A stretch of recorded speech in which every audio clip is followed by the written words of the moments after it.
US network ABC saying absolutely not. ABC has denied allegations that Kamala Harris was given any questions ahead of Tuesday's debate. The denial comes after Trump, who claims the debate as unfair and rigged, floated the idea that Harris had been given a heads up on what questions to expect. In the lead-up, ABC's debate rules had spelled out that no topics or questions will be shared in advance with campaigns or candidates. Now, Donald Trump has said that he would not participate in another presidential debate against Kamala Harris ahead of the November elections. Several polls show that Harris beat Trump in the debate held in Philadelphia earlier this week. Here's a closer look at why Trump says he won, and let's not debate it anymore. Because we've done 2 debates and because they were successful, there will be no third debate. 2 nights after his dismal performance against Kamala Harris, Republican presidential nominee Donald Trump ended speculation about debating the Democratic presidential nominee again. Meanwhile, the Harris team has been rooting for another presidential debate ever since some polls suggested that the incumbent vice president had won the debate. Donald Trump and I had our debates. You watched it? Did you watch it?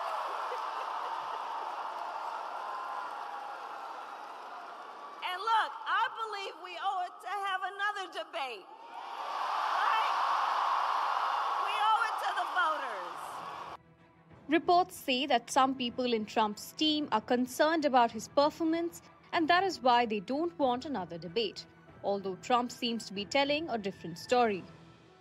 But she immediately called for a second debate, which means that she was like a prize fighter that lost a fight. We had 2 debates, though. I had a debate with crooked Joe Biden, right? And I had another debate with her. Though Harris' campaign seems to have gotten a boost in the wake of the debate, the candidate is still wary, as debate victories don't guarantee election wins. And look, we know ours will be a very tight race until the very end. We are the underdog. Let's be clear about that. We are the underdog. And so we have hard work ahead of us. During the 2016 election, Hillary Clinton was judged as the winner of each of her debates with Trump, but it was he who was sworn in as the president. While Harris might have expanded her lead over Trump, according to some post-debate polls, there is a silver lining for the 78-year-old, as he still leads Harris in most polls when voters are asked about 2 of the key election issues, economy and immigration, solidifying the argument that the race to the Oval Office is far from over. Vishal Vivek reports for NDTV World Bureau Report. We're now joined by former advisor to the Biden administration, Nish Acharya. Thanks very much, Nish, for joining us here. We'll take a closer look at all that's happening with the debate saga. Nish, some might say bad move by Trump to opt out of a debate. Of course, he could well be calling for a debate on Fox next week. We just never know with Trump. So let's look at the other side, the Kamala Harris side. Okay, great performance in the debate, but is that really a one-off? And she may have won the debate, but she seems to be really an evolving candidate, right? So we don't know enough about her policy, people say. So how much of a disadvantage really is Harris at this point without having a debate rematch? So thank you for having me. I think she did an amazing job in the debate. I think she actually won on substance as well as on style, not only keeping him on the defensive, but also answering certainly more of the policy questions than he did. I think it's too bad that he has declined to have another debate, simply because in the U.S. process, it goes on for a very long time. The system is set up so that you focus on your base voters early on during the nomination process, and then need to focus on the general election only from August through November. So we don't have a lot of time, and the more debates that we can have are better. So I wish he would say yes to another debate. Certainly he's been a good debater. He was elected president and then only barely lost the second time. So I imagine his second debate will be better. But in terms of Harris as a candidate, I think, she is actually a quite strong candidate. She's not necessarily evolving in her positions as much as America is starting to spend some time learning about her positions and how she'll continue the work that the Biden-Harris administration did. And in that, she'll have more questions to answer as people get to know her. And a debate is a great way to answer those questions, particularly when she's put side by side with Donald Trump and his policy positions. Right, Nish, you've probably heard this before, and also a lot of people saying that perhaps the debate would help her better define herself. We saw some of that on Tuesday night, but given that this debate is likely not going to happen, a second debate, so what can she potentially do? Are we likely going to see perhaps, or would you recommend more one-on-one interviews that she could potentially do with TV stations? People want to see her really unscripted, if you understand what I mean. Yeah, I think she needs to do more of that. I think there's going to be a couple of opportunities. You know, the two times that she has spoken to a national audience, one was the Democratic National Convention, and the second time was the debate. And in both times, she performed stellarly and really spoke about her own personal journey, as well as her positions, as well as attacking Trump. And I think the two things that she really needs to do moving forward will be exactly what you said. First is to sit down with a diverse set of reporters, maybe some that are lifestyle focused, some that are political, some that are in the business press, because I think some of her business policies have gotten unfortunate negative attention and inaccurate negative attention. And so I think sitting down with specialty press is going to be important to tell her story, both politically as well as personally. And then the second thing I think is going to be to continue to be out there meeting voters. So, you know, being not just in the battleground states, but in some of the other states as well, really giving speeches, talking to voters, letting them get to know what she's doing. And of course, social media now is an important element of that. So talking to some of the influencers in different arenas and finding different ways to reach important audiences of undecided voters or voters who are not quite sure what the difference will be between the two parties. And if she can do that, you know, it looks like she's in a good position to win this. Because she's very comfortable with social media influencers, very comfortable chatting with them. But why do you think that she's kind of shied away from doing more of those unscripted TV debates with, say, like you were saying, you know, specific targeted audiences, like say on business channels or other places? It's kind of a repeat of what we've really seen with Biden as well, shying away from doing more of these one-on-one debates. Yeah. So I think there's three reasons for that. The first is simply that she only became the nominee a month ago. And so there hasn't really been, you know, that leads into the second issue, which is that once President Biden decided to drop out of the race and she was the person that he supported, and therefore she got the nomination, there was the convention, there was the introduction to the people, the debate prep, and then the debate. So I don't think she had a lot of time. And so I think that's the second reason. And the third reason is I think, you know, at least with the United States press, some of them tend to focus on the horse race or on the political side, and they don't actually serve as the best way for her to talk about herself or her position. Now, I think there are some great journalists in the United States who do ask serious questions, and my hope is that she will sit down with them and have more serious conversations along with the one she's done, but that also she'll reach out to other outlets, perhaps that are popular, and sit down, either do sit-down interviews or more videos or something to reach people where they are.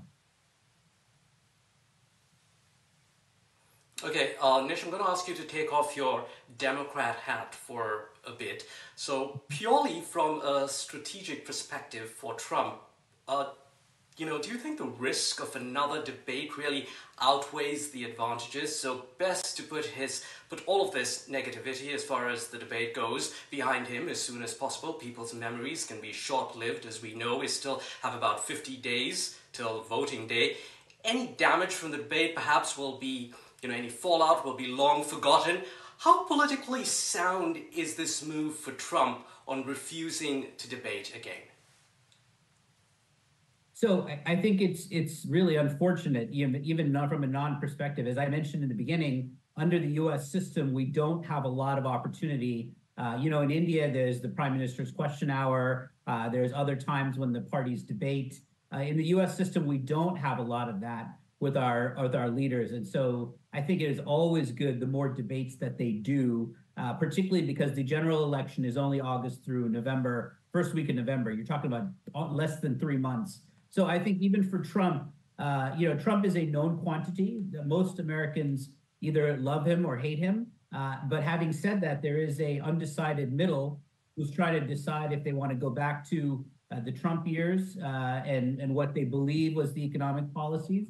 And then what do they want to stay with the Biden-Harris administration and all the amazing things that they've done as well. And so I think, even from a nonpartisan perspective, it is important, I think, for Trump to have that debate and stand by the policies that he may have, whether it's healthcare, immigration, other things, and define that. So I think, again, for both candidates, I think it's important, but for different reasons.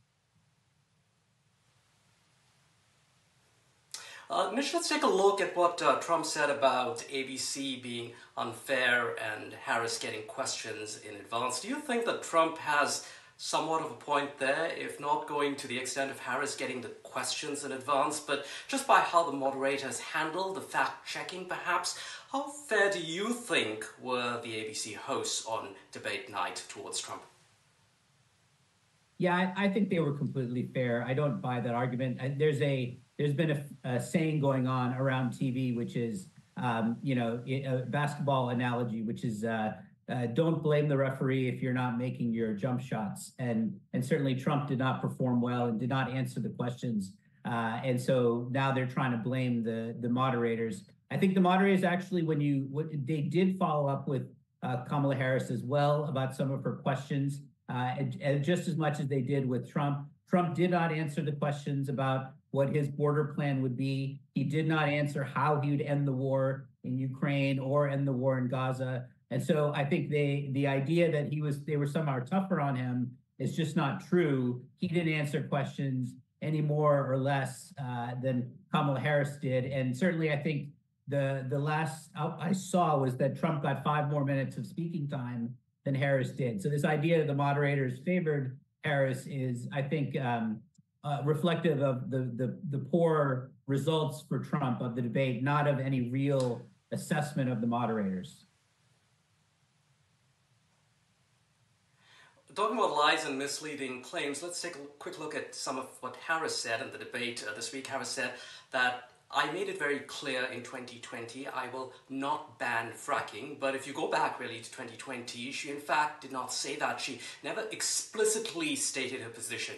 She merely said Joe Biden will not end fracking. Or take, for example, the other statement that she made that, Trump left office with the worst unemployment rate since the Great Depression, but unemployment, in fact, had gone down when Trump left. Do you think that Harris managed to get away with some of those claims compared to Trump? Unemployment was higher at the end of the Trump years because obviously we're in the middle of COVID. So I think, that's partially a political argument similar to the one about Harris. She did not come against fracking, but obviously the Biden-Harris administration has been very focused on climate change, and fracking is something that causes climate change. So I think that's the politics of it. I think, really speaking, what we have in the United States is that both fracking and the exploration of gas, exploration of oil, the energy economy is a very large sector. It is a very large sector in terms of employment. And so even though most Americans believe that climate change is a problem and most Americans want to transition to solar and wind and other clean sources, there's going to be a pathway to do that. It won't happen overnight, even though we need to do it faster. And so I think what Harris has been trying to say is that, look, we allowed more fracking under the Inflation Reduction Act, which is the signature climate change legislation of the last Congress and of the Biden-Harris administration, that as part of the transition, there'll be more fracking. There has been more fracking approved as we transition to a clean economy. So I think in policy and in practice, they have tried their best to balance, what needs to be done in the long term with what can be done immediately. And so the political reaction to that is what it is. The goal is to get away from that, but nobody's banning it either. And so I think the Republican response is what you'd expect to parsing those two things, similar to the unemployment numbers in the middle of COVID, which obviously was a global pandemic. Right. Got it. Thanks very much indeed, former advisor to the Biden administration, Nish Acharya, joining us there. Thanks very much for your time.